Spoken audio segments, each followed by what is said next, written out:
جديد أهلا بكم. يترقب المصريون خطاب الرئيس محمد مرسي مساء اليوم وقبل 4 أيام من تظاهرات للمعارضة تتكثف التحضيرات لانطلاق التحركات الشعبية. حركة تمرد أعلنت تأسيس جبهة 30 من يونيو حزيران وأكدت أنها ستدير التظاهرات خلال الأيام المقبلة. الجبهة دعت مرسي لتسليم السلطة إلى حكومة انتقالية.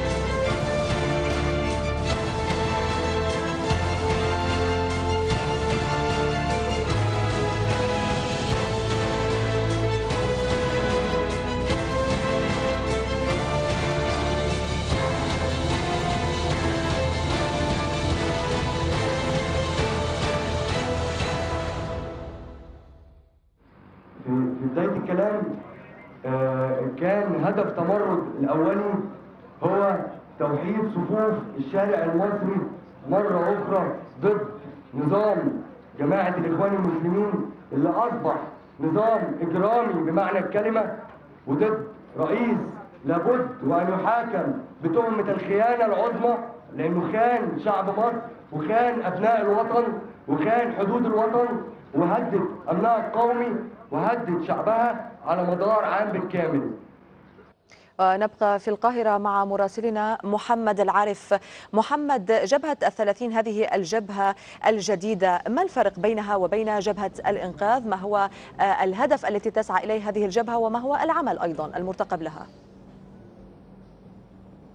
جبهة 30 من يونيو هي جبهة تتبنى سيناريوهات 30 من يونيو وتظاهرات 30 من يونيو. هي أشبه بغرفة العمليات التي تدير المظاهرات والمسيرات التي ستحرك سواء إلى قصر الاتحادية أو الأماكن الخاصة بالنظام الحالي. وتنتهي هذه الجبهة وتنتهي أعمال هذه الجبهة بانتهاء النظام كما أعلن القائمون على هذه الجبهة. تتشكل هذه الجبهة بشكل رئيسي من شباب ثورة 25 من يناير والرموز السياسية المشاركة في جبهة الإنقاذ وعدد كبير من الشخصيات العامة التي تلقى ترحيب من المعارضة بشكل رئيسي ومن المواطنين بشكل عام. الفرق بين هذه الجبهة وجبهة الإنقاذ أن جبهة الإنقاذ هي جبهة شكلت عقب الإعلان الدستوري المثير للجدل الذي أصدره الرئيس محمد مرسي ومنح نفسه من خلاله صلاحيات كبيرة وصلاحيات واسعة. هذه الجبهة هي جبهة معارضة بشكل رئيسي لبعض قرارات مرسي، أما هذه بالنسبة لجبهة 30 من يونيو هي جبهة تدير السيناريوهات الخاصة بتظاهرات 30 من يونيو. نعم، طب هل من ردود فعل أولية على ما تقدمت به هذه الجبهة؟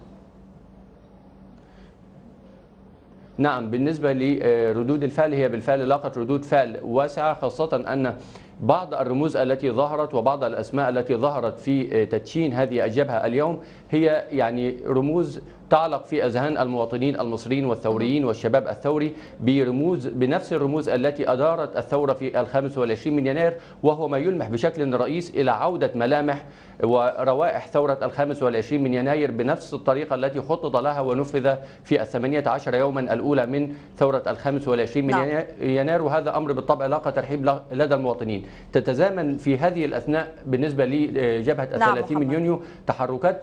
نعم سلمى، أسمعك. نعم، أعذرني سأسأل عن خطاب مرسي اليوم عند 7:30 بالتوقيت المحلي في مصر. كيف هي التحضيرات؟ وأعلم أن لديك تسريبات، ما هي؟ نعم، بالنسبة لخطاب مرسي هو بشكل مؤكد كان معد سلفا وكان مكتوب منذ فترة منذ أيام، وهو كان يختص بشكل رئيس لإبراز الإنجازات من وجهة نظر الرئاسة والنظام الحالي للرئيس محمد مرسي في عام كامل من حكمه، ولكن تمت أو طرأت تغييرات يتم كتابتها حتى هذه اللحظة لتواكب ما استجد من أحداث خاصة فيما يتعلق بتظاهرات 30 من يونيو.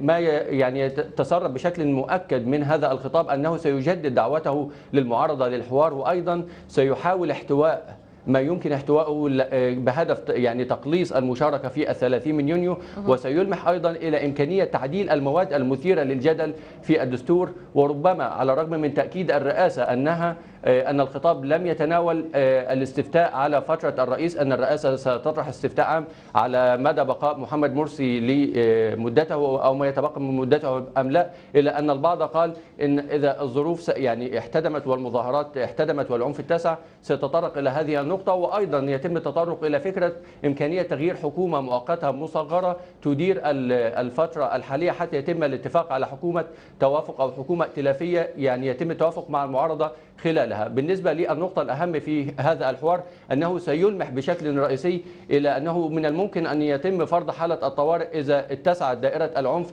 في البلاد، وأيضا سيؤكد أنه مجلس الأمن القومي ما تمخض عن اجتماع مجلس الأمن القومي أن جميع مؤسسات الدولة بما فيها الجيش ستحمي الشرعية، في إشارة إلى أن الرئاسة ما زالت تسيطر على مؤسسات البلاد وتلقى ترحيب منها. في هذا الأثناء أخيرا سلمى سريعا جدا، يعني ما يحدث في الشارع بالمواكبة مع التجهيز لهذا الخطاب أنه يوجد انتشار واسع للجيش المصري في محافظات الإسكندرية والمحلة، وتحديدا مدن المحلة الكبرى وطنطا في محافظة الغربية، حيث رقعة التظاهرات دائما تكون متسعة في هذه الأماكن، وأيضا انتشار أكثر من 50 دبابة ومدرعة في محيط مدينة الإنتاج الإعلامي. هذه هي تحركات أولية للجيش في إطار تأمين المنشآت الحيوية. إليك سلمى. شكرا جزيلا لك محمد العارف على هذه الصورة الشاملة السياسية والميدانية، كنت معنا من القاهرة.